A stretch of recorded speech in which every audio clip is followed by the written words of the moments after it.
guys, Tom here once again. Great to see everybody. First of all, just to answer a question I seem to be getting asked a lot since I've been doing this. Yes, I have been in the kitchen and have cooked before. Okay, so let's just knock that crap off. Tonight we're going to be making gourmet pretzel rods. So easy to do. So grab the grandparents, grab the kids, get everyone involved. There's a lot of sugar, so kids going to love that. So let's get started. So we have our pretzel rods, our caramel pieces, and our peanut M&ms. Just a couple things. First of all, these caramel pieces are individually wrapped, so it does take a little bit of time to get them unwrapped. Also, pretzel rods, look in the bag before you buy them because a lot of times you open up the bag and it'll all be a lot of pieces. Remember, you want a rod, not a nugget. So what you want to do is take your double boiler and put some hot water in there and then close it up like that. And then just dump your caramel pieces in there. And that's going to take the most amount of time, you know, because you want to melt these things. You want to get like a caramel sauce. So just go ahead and get that started. Crank that sucker up on high and just let them go. So while the caramels are melting, now what you want to do is you want to pulverize your peanut M&ms. I just throw them in a blender here. And this is going to make a lot of noise.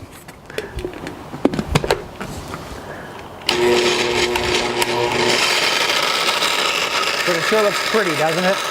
Take these and just kind of dump them in here. Just like that. Okay. Give them a good shake.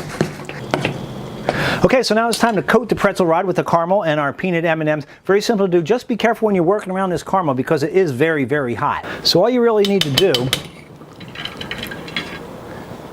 is put your rod in there. And I prefer one of these little doohickeys here, but you can use whatever you want and just start brushing it.